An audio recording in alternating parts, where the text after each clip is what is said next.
It's a great pleasure to have Harlan Krumholz today with us to give the keynote for this morning. Now, you know Harlan. Who is Harlan? So, this morning I decided to use this very trustworthy software called Publish or Perish, very fitting for the conference. And so Krumholz H index 176, citations 132,670, including 12,593 for last year. G index 314, HI norm 79, I10 741. This is Harlan in the 21st century. And obviously, Harlan is also many other things. He has many appointments as a professor of medicine, professor of investigative medicine, professor of public health, professor at the Institute for Social and Policy Studies, director for the Center for Outcomes Research and Evaluation, co-director of the Robert Wood Johnson Foundation Clinical Scholars Program, and many more at Yale University.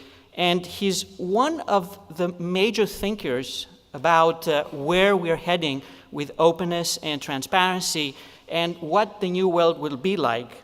So the new world may include preprints and other threats to traditional publishing. And this is the topic of his talk. Harlan. Very nice. Thank you so much. It's a great pleasure to be at a conference that's dedicated to improving the scientific research enterprise, a group who's willing to look inward and be critical and think about how we can improve over time. I will tell you, I'm humbled by the numbers. My work, of course, has been done with so many collaborators, but I will say to Peer Review Congress, our aim is not publication. Our aim is scholarship for impact. And what we need is good, thorough, rigorous peer review in order to help us make that impact, in order to vet our work, to help us disseminate it in credible and important ways. And so I see us all in partnership around that. But I want to say that for us, it's never about the paper. It's always about the work that can be done, the impact that can be had, the lives that can be improved. It's the field that we're in. The topic today I have is preprints. Actually, Drummond gave me this talk that included this tale about threats to the research enterprise. Let's start with a disclosure slide. And I'll say that after 8 years of editing a journal, one of the circulation journals, I wrote this. I refer you to this editorial, The End of Journals, as a reflection on some of my concerns about what were some of the threats. And it wasn't the threats as much to the research enterprise, and I will say this was a self-reflective piece. It was about my own experience. But it was an opportunity for me to identify where I thought we needed to improve as I was leaving my editorship. And I would rather not spend my talk talking so much about these threats as about, I think, an opportunity that has presented itself, and to think together with you about it. It's about preprints, and I beg the indulgence of the people here from more basic sciences who are so familiar with the idea of preprints. But let me tell you that within clinical medicine, this is a very foreign and concept that brings trepidation to many people. So for those of you who don't know, what are preprints? Well, scientists produce a product. And let me say the notion of the word preprint may even be a misnomer, because this is just one use case as a predecessor to what will ultimately become a publication in a peer-reviewed journal. There are other use cases as well, but for the moment, let's call them preprints. So a product is produced and it can be submitted to a journal, subjected to peer review, with the aspiration of being able to be published in one of your illustrious journals.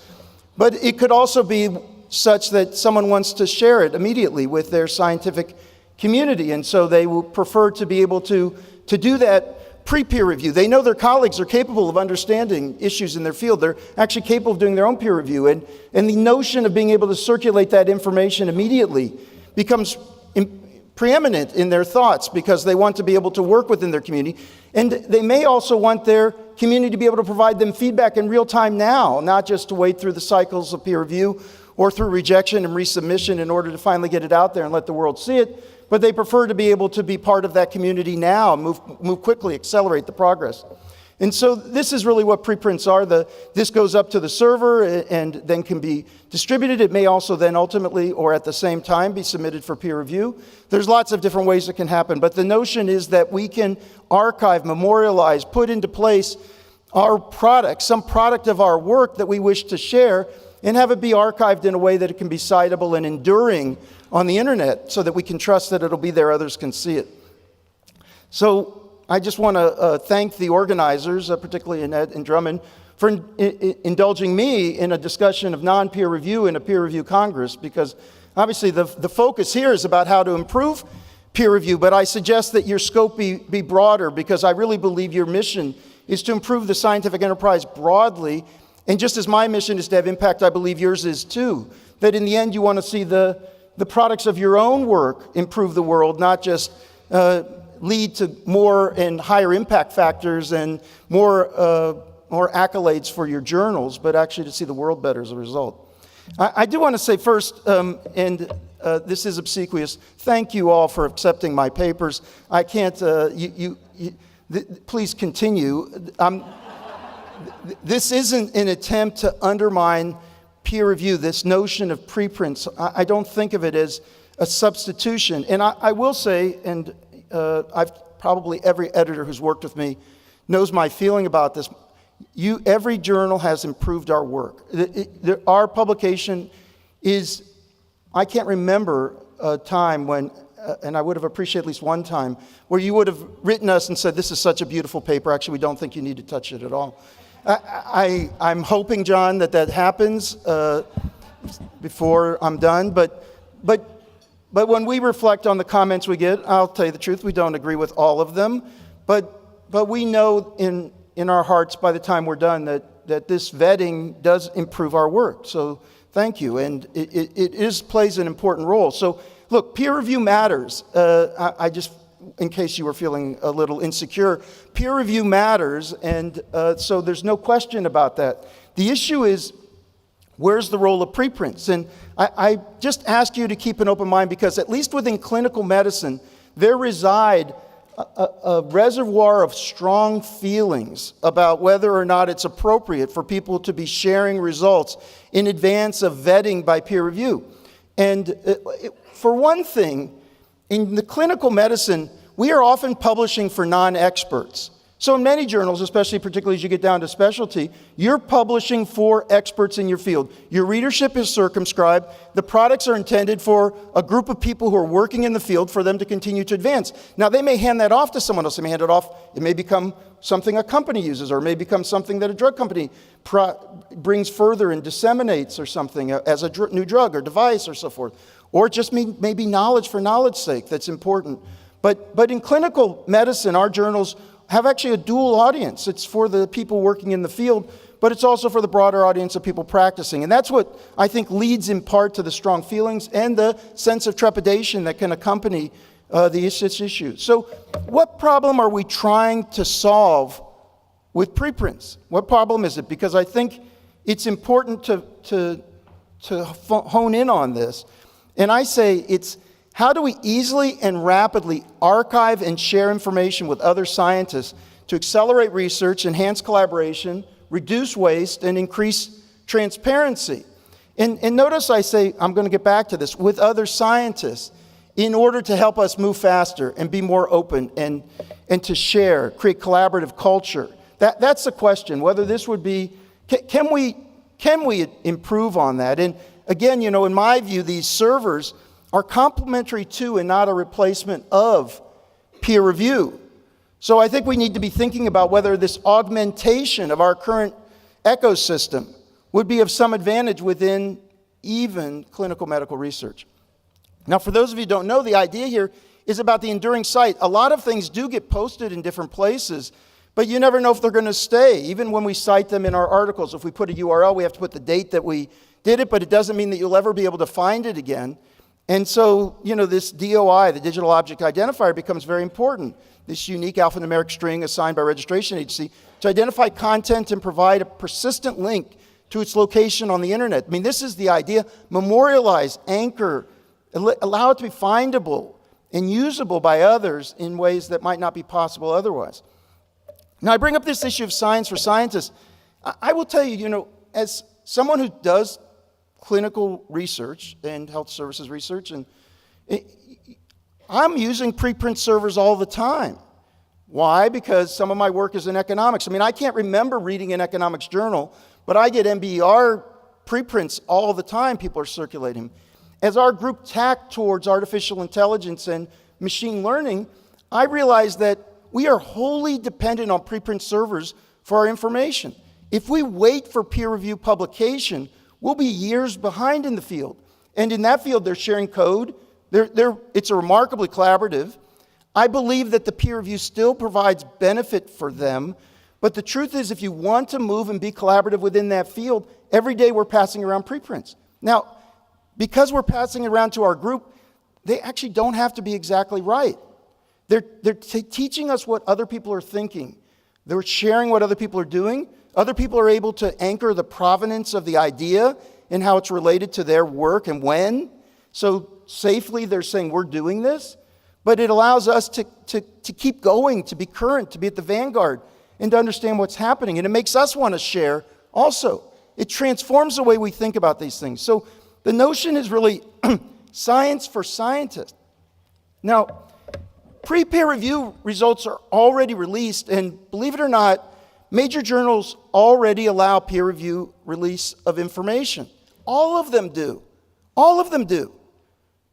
But for some reason, there's a dissonance between what they're doing now and this notion of being able to allow people to systematically post their stuff in comprehensive ways. So how are they doing it? Well, medical meetings. By the way, I go to medical meetings. There are abstracts, one-page posters, and in my medical meetings, the PR machine is promoting them to the press. They're pushing them out. This isn't about, somebody's just talking to scientists. At our meetings, they're making them as public as possible. They can be front-page headlines.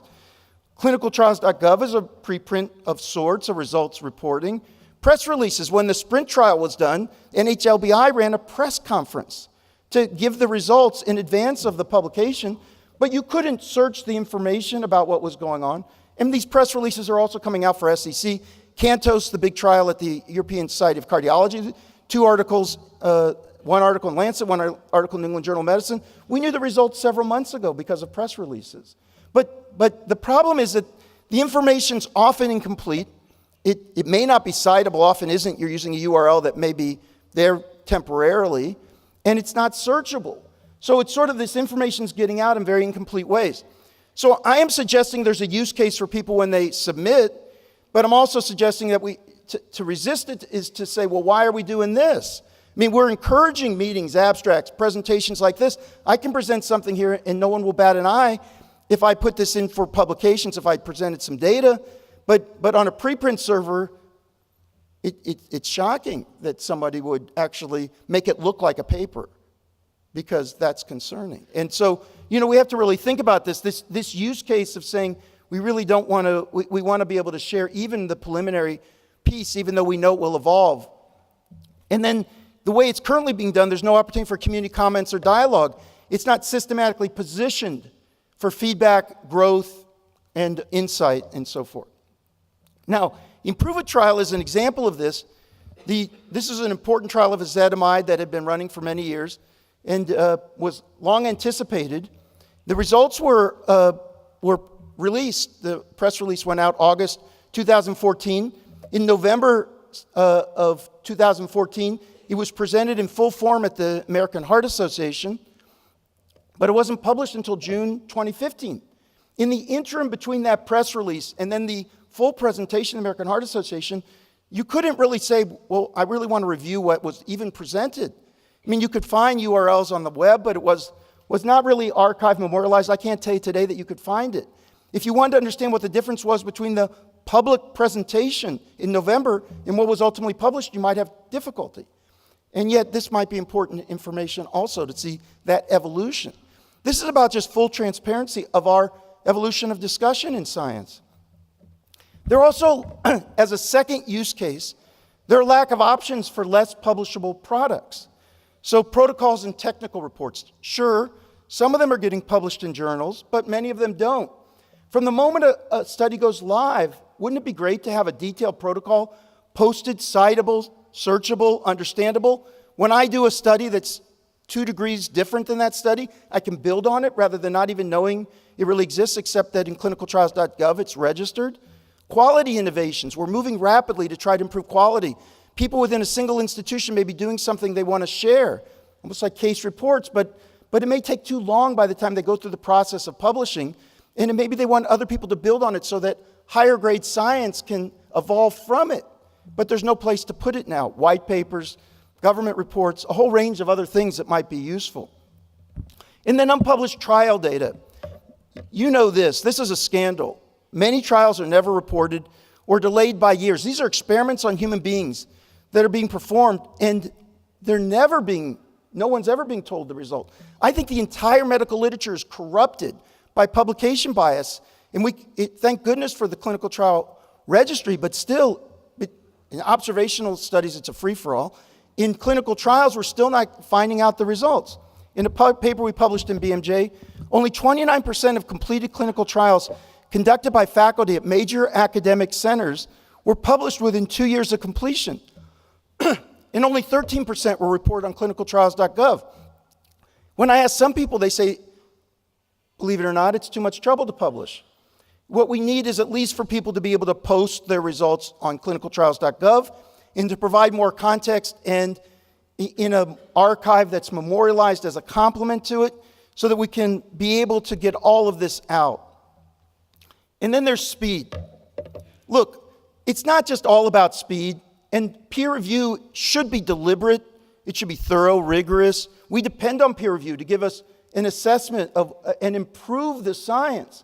So this isn't merely about saying, well, we just need to move so fast on everything. There's times when deliberation is needed.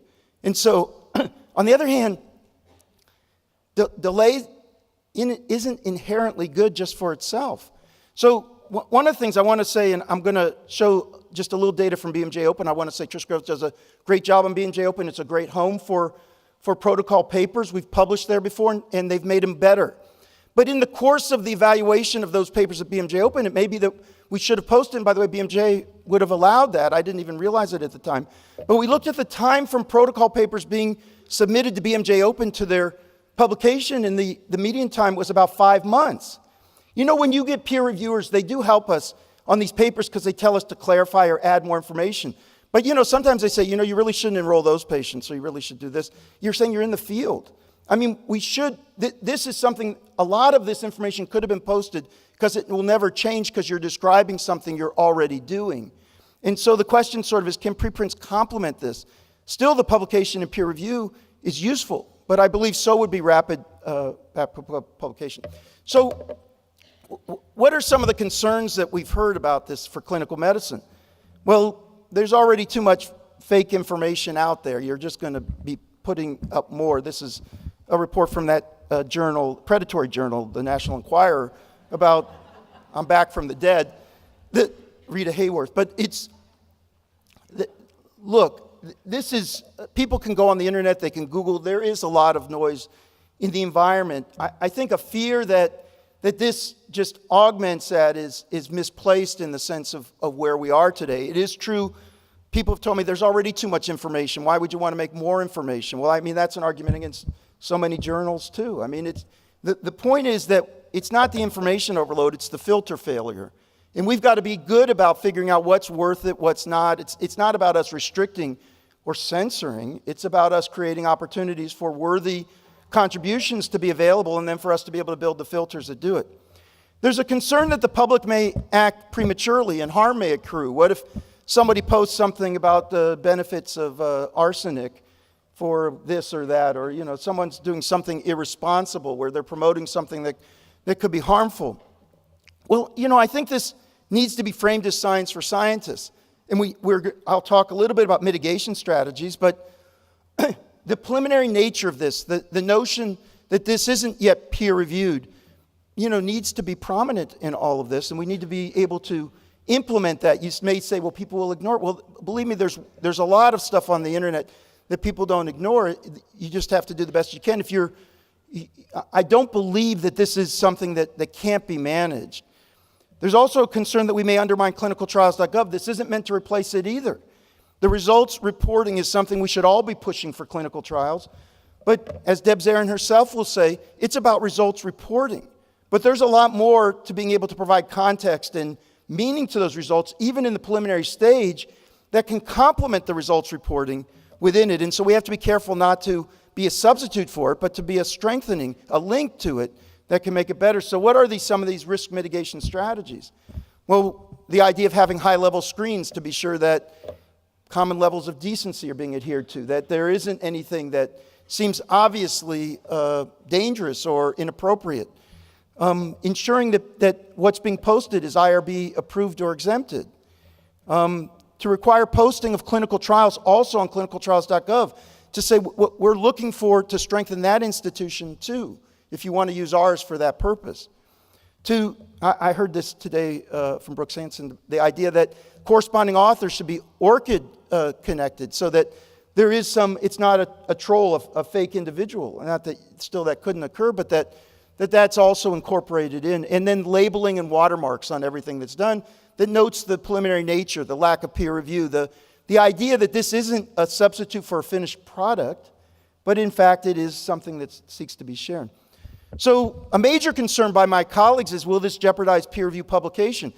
Even though meetings and press releases, clinicaltrials.gov, do not obviate, the journals seemingly do not pay attention to that, do not consider that pre-publication, there is this concern that when you put it on a preprint server, so it's memorialized and archived, as long as we put it somewhere where it's hard for people to find or may never exist for a long period of time, even though it's out there, that's okay.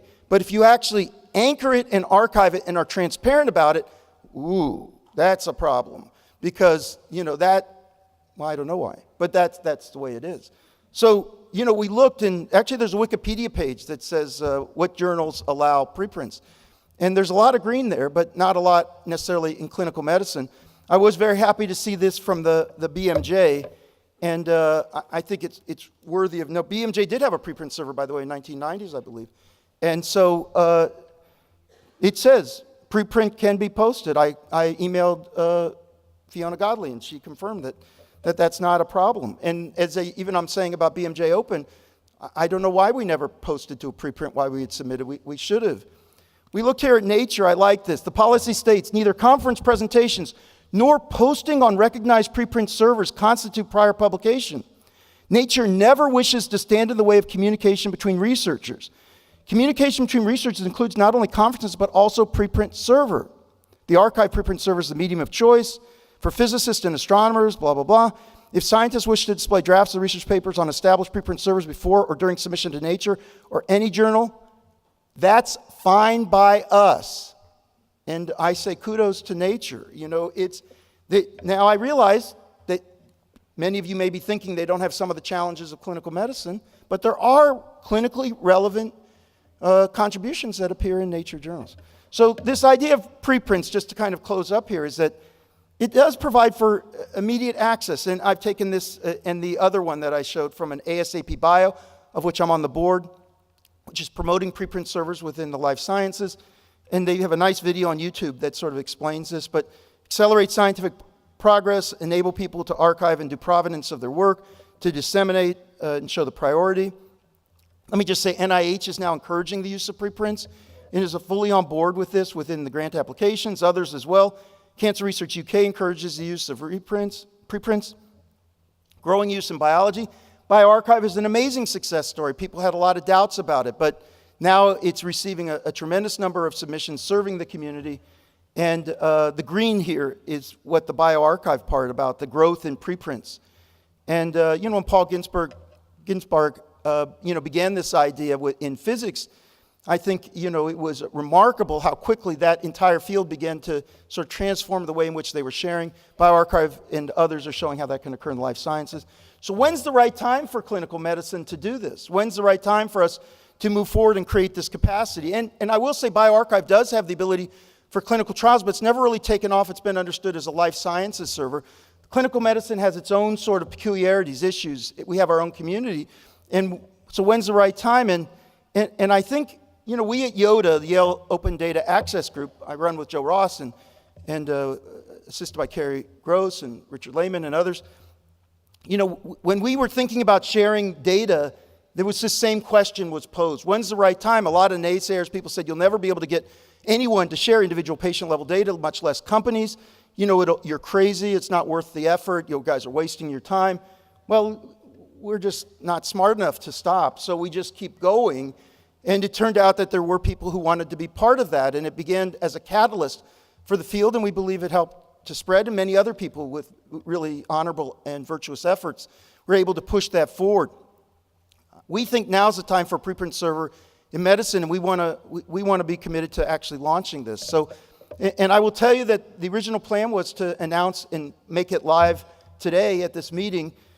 In discussions with others, we've come to believe that we should pause a little bit, not long, but to really see whether or not we can bring the field together and to talk a little more deeply with journals, with our community, with others, BioArchive. We've been in discussions with BioArchive. Can we align efforts? We do not want a competitive landscape where there are 15 or even, honestly, maybe even 2. It's just not necessary.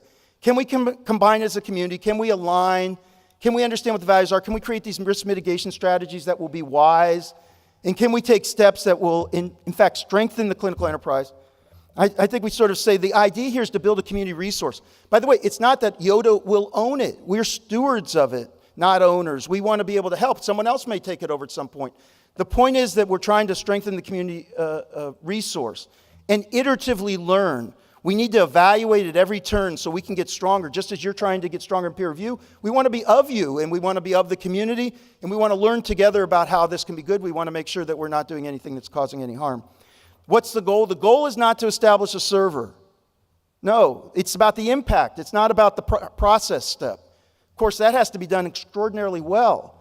But the goal is to improve and accelerate science, promote collaboration, enhance transparency, and reduce waste. Allow our communities to grow so we're fighting disease, not each other. Great, there always will be some inherent competition in science, but let the competition be on ideas and execution. But let us share and let us be able to establish provenance from the moment. Let us improve over time. The ask for journals is to consider to allow the coexistence of preprint servers and not penalize scientists who use them. And I ask, is there really a difference from presenting at a meeting to posting at a preprint server, which is actually more transparent and something that's going to endure so people can see it and evaluate it for themselves. I invite you to tell us what you think. We've set up this email for the moment, medarchive@yale.edu. Everything's on the table about how to do this well. We would love to do this as a larger community. Again, we see ourselves as stewards, not owners or directors, and we would like to work collaboratively with anyone who wants to work collaboratively with us. And I thank you very much for your attention.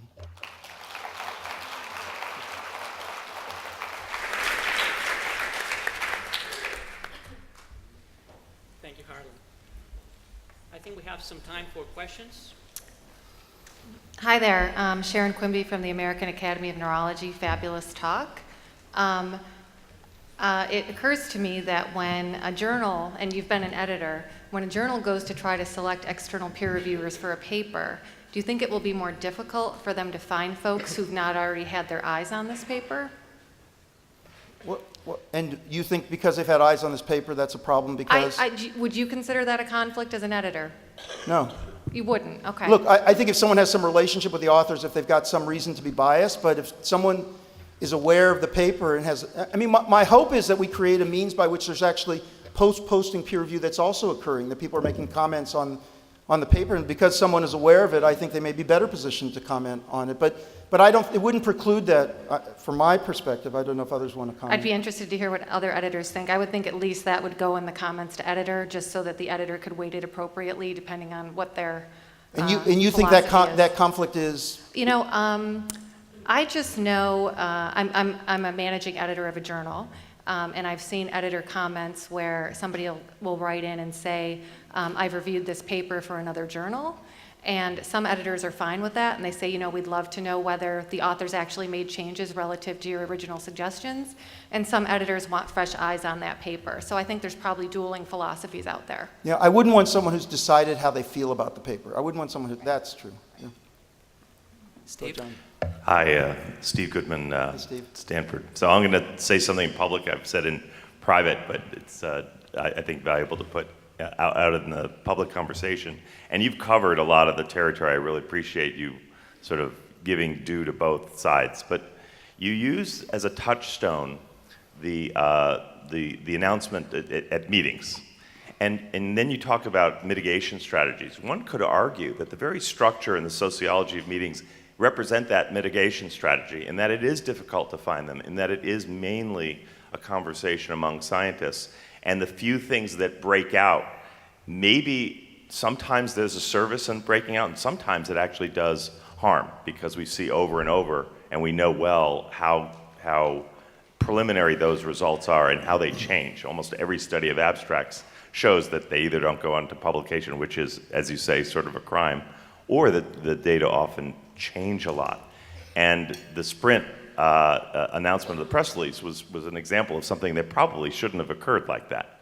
So I guess what I would, and I'm sure right now we can't imagine all the positive changes and fully all the negative changes. I wonder, I think that this needs to be, I think there are lots of possibilities here, and I also think there are harms perhaps exaggerated by those who are comfortable with the current system.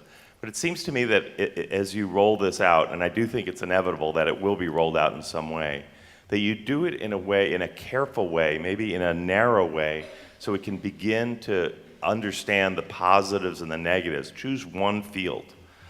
Start small, figure out what you're going to monitor, make it a protocol, just like we would any therapeutic, and monitor the harms and the benefits. And then as we get more experience with it, we'll know exactly how to do these things. I am worried about many of the things you have very clearly rolled out there, and I don't know that meeting presentations are necessarily the model, or as we imagine them.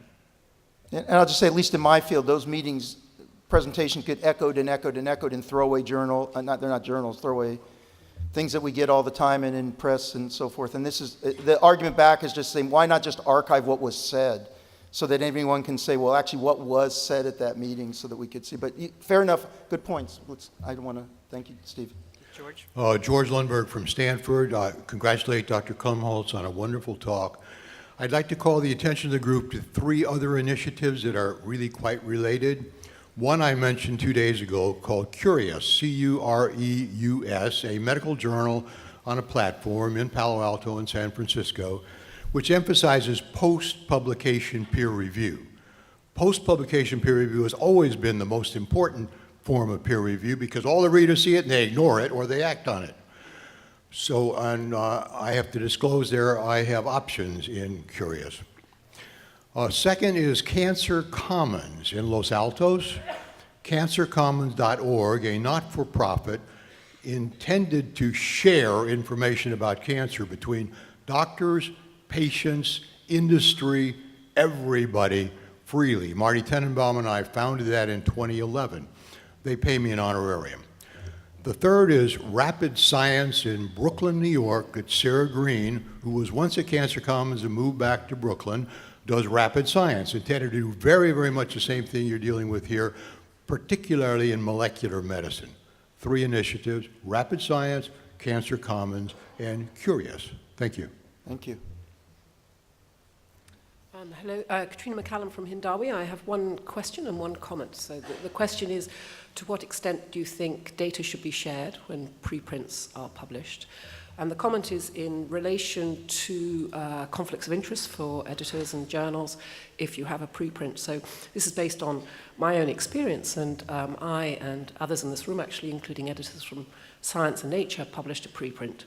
And we got a lot of feedback, independent feedback on that preprint. We also sought input from key experts in the field, and we revised it and then made the peer review comments public. And the altmetric score is within, I think it's in their top 5% of all papers. So I think, and I was a professional editor for 18 years, it was one of the best review experiences I've ever had. It improved the paper. And I think there is also an incentive for people to comment on papers before they go through a formal publication in a way that doesn't happen at post-publication when the article is sort of done and dusted, because they have a chance to influence the paper. So I think there's a whole range of benefits that come from posting preprints, as you outlined in your talk. And one is including expanding the peer review process. Yeah, thank you so much. I think this notion of sharing data is interesting. I think it should always be optional. I just will relate one story that someone told me about putting something up on a preprint server with their data, being contacted about an error in the code, and actually being in a suggestion about how to improve the analysis. It again led to this idea that when they did submit for they didn't simultaneously submit. When they submitted for publication, the paper had been substantially improved. That may be just an anecdote that doesn't generalize, but anyway, I think it's interesting for us to see how it fosters a community sense. Two more short questions, Howard. Thanks, John. Howard Bachner, Jama and the Jama Network. So a couple comments, Harlan, and then a question or two. Firstly, I would say this is being constantly debated. At our editorial board meeting in May, we spent 2 hours on it. And there were very strong opinions on both sides about allowing preprint servers, both by the JAMA editorial board as well as the 11 editors-in-chief of the JAMA Network journals. And for us, it's in transition. And so we're still considering what our ultimate decision will be. I suspect we will consider papers that have been posted on preprint servers, but discourage it. But that's still in transition. But I had one other comment and a question. The first, in your description of the benefits, the one thing that I was surprised that you left out is whether any of this will improve patient health. And to me, that's ultimately the goal for clinical and lab-based scientists and journal editors. Measuring it is very difficult. But I don't think it's around the speed of publication. I think the real goal is, do you improve patient outcomes? And you didn't mention that, and I was surprised by its absence.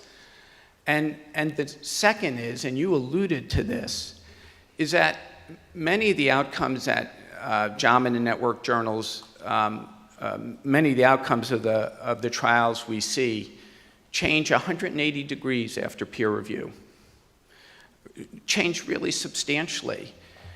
And these are reasonable scientists. I'm not concerned about kind of the fringe individual who would post on a preprint server. These are good scientists who our peer reviewers have pointed out they simply did the incorrect analysis or an inaccurate analysis, or take a quaternary outcome and make it the primary outcome. And so I do think the mitigation strategies, if this will be successful in clinical medicine, is critically important. It would be helpful to ensure that we don't do harm. And I know it always feels better if we're more transparent, if there's more science, if there's more information out there. But I think we've seen over the last 10 or 15 years, there is the real capacity to do harm. And so I do think a mitigation strategy will be critically important. When I've spoken to the BioArchive folks, I've been surprised that they actually pre-review medical preprints to see if they should be posted.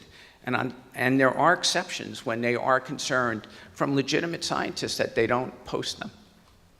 So quick answers. The last one, BioArchive, we worked with them around this clinical trial screening. It's not a review. It's a high-level evaluation, sees this a science paper, and does it have anything that seems to offend. So they actually don't do a thorough review. I thought it was implicit in my talk that what I care about is impact. And I can tell you my own, I don't want to be randomized, but my own experience, the use of preprint servers is fundamentally making us a better research group. Knowing what's going on in economics and not having to wait for 2 years to see what's coming out.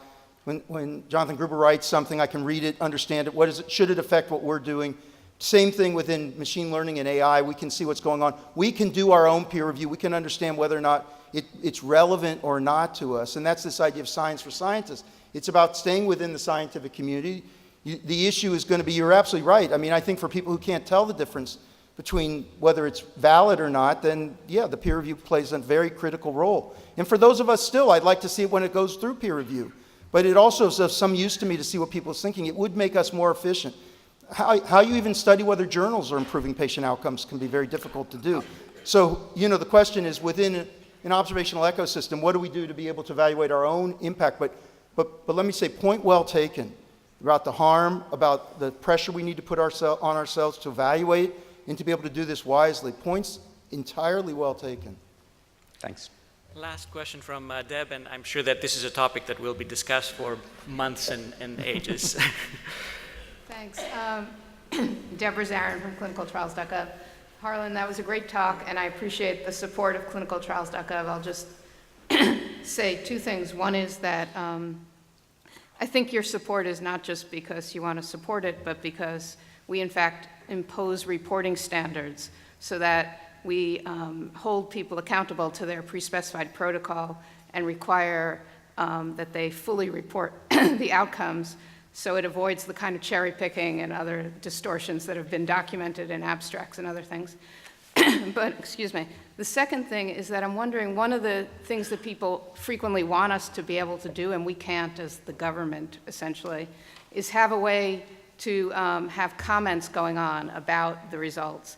And I'm wondering if there's any role for that in your server to have an ability for scientists, if you will, to communicate, to comment, and comment back, that kind of thing. Yeah, thank you very much. And absolutely, I mean, the notion of what you're providing means it's sort of it's a quality check on what they're doing. And I believe this platform for interaction is a critical feature of functionality of whatever it is we stand up, because in the essence, we're trying to foster a sense of community, ability to go back and forth and to learn from each other. And it's going to be critical that there is that function. And well, let's see if it grabs, if people find it useful, but it has to be there. Thank you. Great. Perfect. Thank you, Harlan. And I think we should move to the next session.